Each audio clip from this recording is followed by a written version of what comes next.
Alors bonjour à tous, dans cette vidéo je voulais vous raconter une expérience personnelle qui m'est arrivée il y a 2 ans. Voilà, si je pense à faire cette vidéo aujourd'hui, c'est parce que au cours de mes consultations, j'ai beaucoup de personnes que j'accompagne, qui me posent la question, qui me demandent un petit peu les expériences que j'ai déjà vécues, voilà, avec l'hypnose ou avec d'autres choses. Euh, et là justement, ce qui est intéressant, c'est que c'est une expérience que j'ai vécue seule, sans prendre de substance quelconque, sans euh, utiliser un appareil extérieur ou quoi que ce soit, mais simplement en le vivant personnel, en le vivant seul en fait. La deuxième chose, c'est que c'est quelque chose que j'ai pas cherché à provoquer, c'est quelque chose qui s'est passé. Euh, voilà, donc je voulais justement vous raconter un petit peu cette expérience.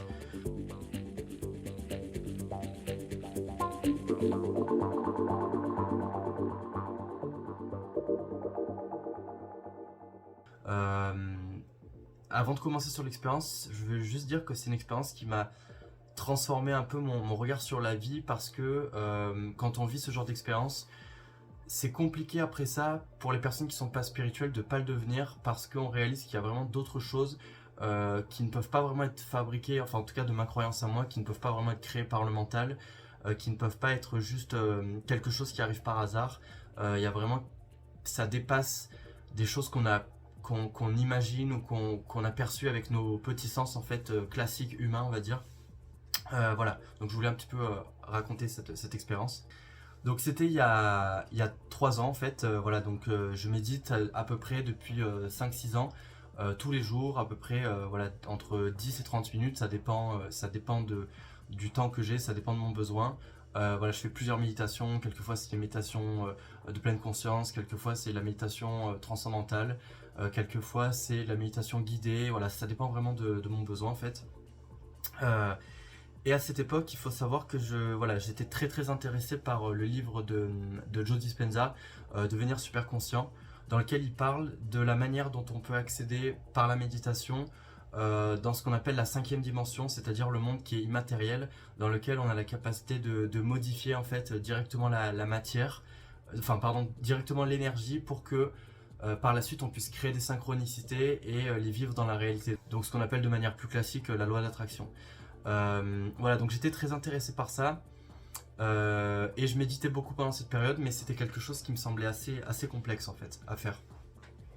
Donc en fait voilà, c'était en hiver, je sortais de la douche, il faisait super bon dans ma salle de bain, voilà, il y avait le chauffage et tout ça. Et puis là je m'assois en sortant de la douche et je me dis tiens, voilà, je sens que c'est le bon moment pour méditer. Euh, cette fois-ci, mon objectif, contrairement aux autres fois où je méditais, c'était voilà, pour accéder à ce qu'on appelle l'inconnu ou à la 5e dimension, c'est pas simplement on médite pendant 10 ou 15 minutes, ça demande un très long temps de méditation. Moi, j'ai réussi à accéder à ça après 1 heure et demie de méditation. C'est clairement, j'avais jamais médité aussi longtemps. Euh, donc du coup, voilà, j'étais assis, je commence à fermer les yeux.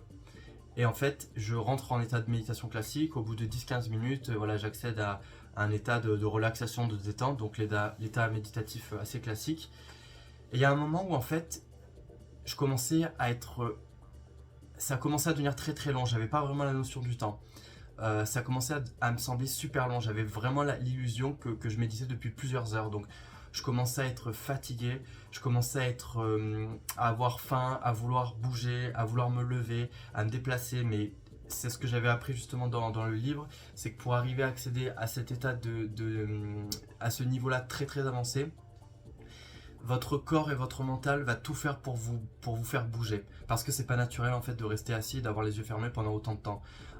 Donc en fait, j'ai dû me battre vraiment avec mon mental pour me dire non, tu restes assis quoi qu'il arrive. Je peux vous dire que j'étais vraiment à 2 doigts de craquer à chaque fois. C'est pour ça que cette expérience, je l'ai vécue qu'une seule fois, parce que ça semble très long, mais vraiment très long. Je pense que rien ne m'a paru aussi long de ma vie, quoi. En termes d'état de conscience modifié.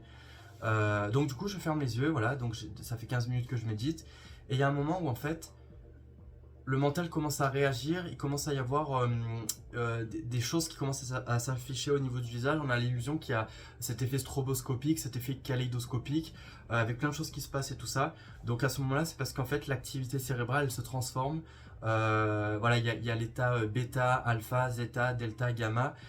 Et en fait, au fur et à mesure qu'on évolue dans la méditation dans le temps, l'état cérébral en fait se transforme, voilà, évolue. Plus on avance, plus à des moments ce sera beaucoup plus, ça va nous mettre dans des états en fait d'excitation, et à d'autres moments ça va être des états au contraire où ça va être très très plat. Et entre temps, à un certain moment, on revient un petit peu à un niveau de conscience un peu plus ordinaire. Donc là, je continue à méditer, j'arrive à ce kaléidoscope et tout ça. Ensuite, il se passe un certain nombre de temps, donc j'ai pas du tout la notion du temps pendant ce temps-là. Et puis à un moment, il y a quelque chose qui devient très plat, très posé. Et puis à un moment, ça revient les kaléidoscopes, mais avec un sentiment d'excitation. Voilà, une sorte d'euphorie intérieure, de joie intérieure, où il y a plein de choses qui se passent dans la tête et dans le corps, où on se sent plutôt bien. Et puis à nouveau, ça redevient plat. Et là, c'était l'étape la plus longue que j'ai jamais vécue en termes de méditation. Où là il ne s'est rien passé pendant peut-être, j'ai pas la notion du temps, mais de mon illusion, peut-être que ça a pris 20 minutes par rapport à tout le temps de la méditation. Et puis à un certain moment, je commence à avoir une sensation d'euphorie intérieure qui commence à arriver de nulle part, avec comme une sorte de rêve lucide qui commence à se créer, c'est-à-dire on n'a pas l'impression, on n'est pas dans une visualisation classique où on s'imagine en train de faire quelque chose, on est vraiment en train de le vivre. Et à ce moment-là, c'est comme si mon cerveau me disait, là tu as la capacité de le faire, tu peux choisir ou vivre l'expérience que tu veux vivre dans ta tête. Donc sur le moment, j'étais presque choqué parce que j'avais jamais réussi à vivre quelque chose d'aussi lucide, d'aussi profond. Et donc là, à ce moment-là, c'est déjà un nouveau monde qui s'offre à soi quand on n'a pas l'habitude d'avoir des choses aussi lucides.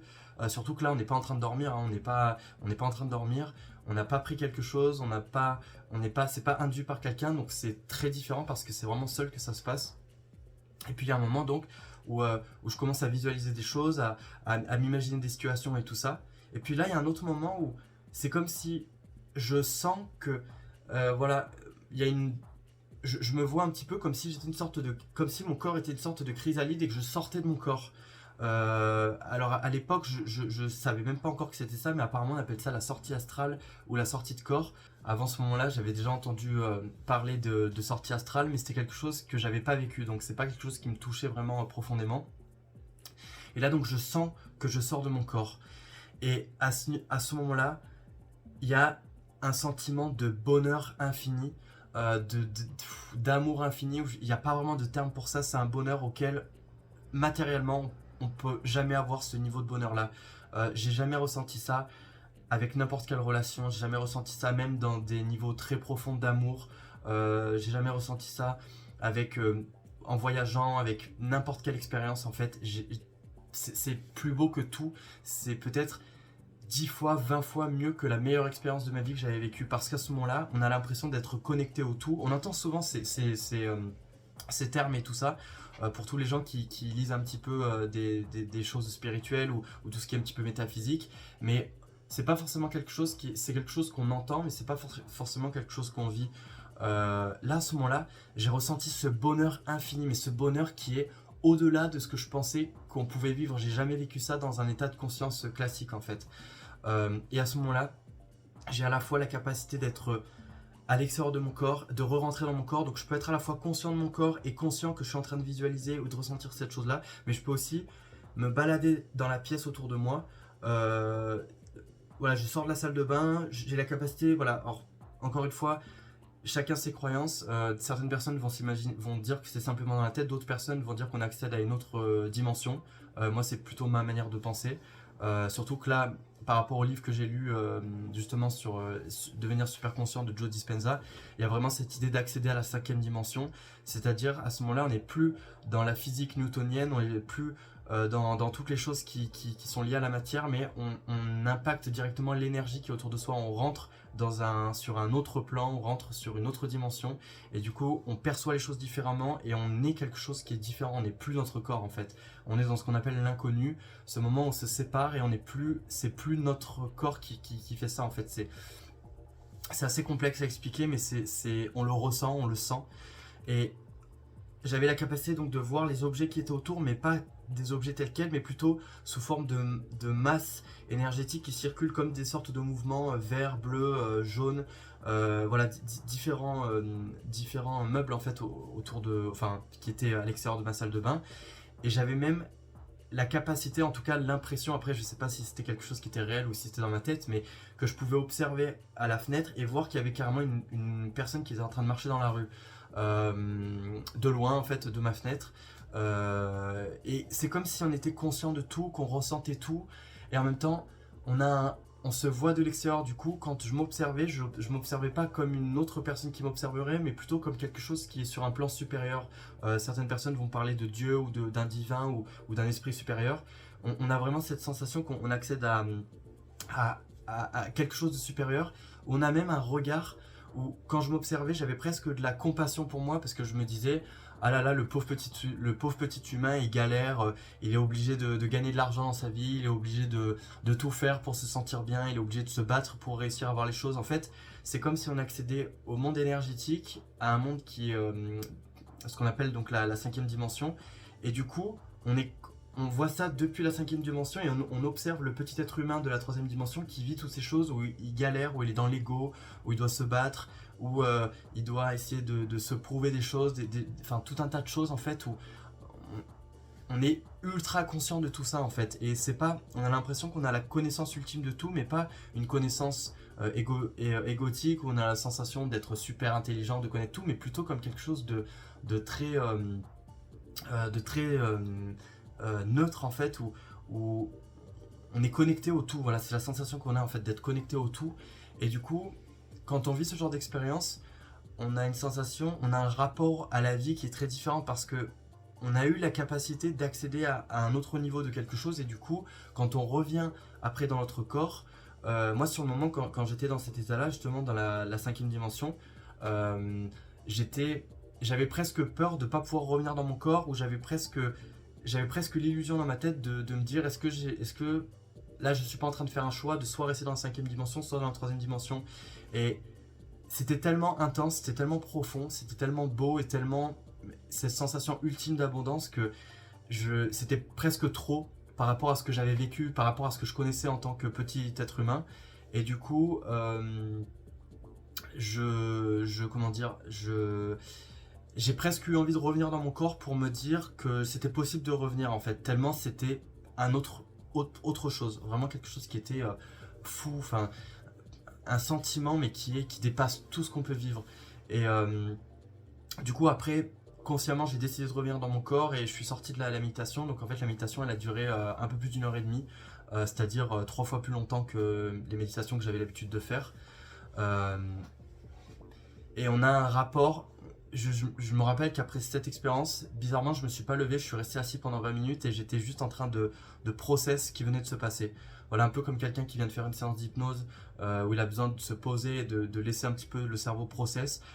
J'avais vécu quelque chose qui était tellement intense que j'avais besoin de comprendre un petit peu ce qui s'était passé, de voir, parce que quand on vit ce genre d'expérience, c'est vraiment très dur après de pas être spirituel parce qu'on réalise que c'est pas quelque chose qu'on imagine simplement, c'est on vit quelque chose qui dépasse ce qu'on a pu ressentir. C'est pas le cerveau qui crée des sensations dans le corps, c'est vraiment, on sent qu'on accède à un autre plan. C'est compliqué à expliquer, c'est vraiment très dur à poser des mots dessus. J'ai découvert en fait par la suite que donc ça s'appelait une sortie astrale et que mon expérience était très proche des personnes qui ont vécu ce qu'on appelle l'EMI ou l'expérience de mort imminente. Donc pour les gens qui sont intéressés par ça, voilà, vous pouvez taper expérience de mort imminente, vous allez trouver pas mal de choses là-dessus. Voilà, c'est des gens souvent qui ont vécu des accidents et qui sont morts, voilà, d'un point de vue médical pendant quelques minutes parce que leur activité cérébrale était arrêtée. Et pour autant, malgré que leur cerveau et leur activité cérébrale soient arrêtées, ils vivent des sorties de corps. Ils ont même la capacité de percevoir les proches qui les voient sur le banc en fait de l'hôpital parce que eux souvent sont dans le coma ou sont accidentés. Ils ont la capacité de voir d'autres choses, de se connecter à d'autres lieux simultanément.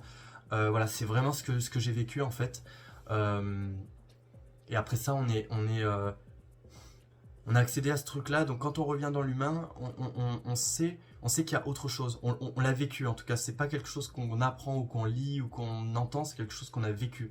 Et c'est C'est une expérience qui est magnifique. Voilà, je tenais à partager cette expérience parce que je pense que ça peut intéresser beaucoup de monde, voilà, vu que beaucoup d'entre vous s'intéressent justement à tout ce qui est spirituel, à la métaphysique, aux états de conscience modifiés. Là, c'est un peu un mélange de tout ça. Pour vous dire, j'ai jamais réussi à revivre cet état en fait naturellement par la méditation. Voilà. Donc, n'hésitez pas si vous avez des expériences un peu similaires à partager dans les commentaires, ou bien si vous avez des questions par rapport à ça. Euh, Par rapport aux séances d'hypnose, je tenais juste à prévenir voilà, à tout le monde en fait que j'étais plus sur Doctolib. Doctolib en fait a décidé de déréférencer tous les praticiens qui n'étaient pas conventionnés par la médecine pour éviter justement d'avoir des charlatans sur la plateforme, ce que je peux comprendre, ce que je peux entendre. Voilà, c'est un choix, je ne juge pas le choix de Doctolib. En tout cas, voilà, aujourd'hui je suis sur Medoucine, donc ça change rien. Je peux toujours faire des séances à la fois en cabinet ou à distance en visioconférence. Voilà, je tenais à raconter cette expérience justement pour toutes les personnes qui sont un peu curieuses de ce qu'on peut vivre dans ce genre d'état en fait. Je rêverais vraiment de pouvoir revivre cet état. Le problème, c'est qu'en cherchant à le provoquer, il y a mon mental qui bloque et du coup, j'arrive pas tout seul en tout cas à accéder à cet état, en tout cas pas par ma propre méditation. Donc, je vous remercie à tous pour avoir écouté cette vidéo et puis je vous retrouve prochainement dans une prochaine vidéo.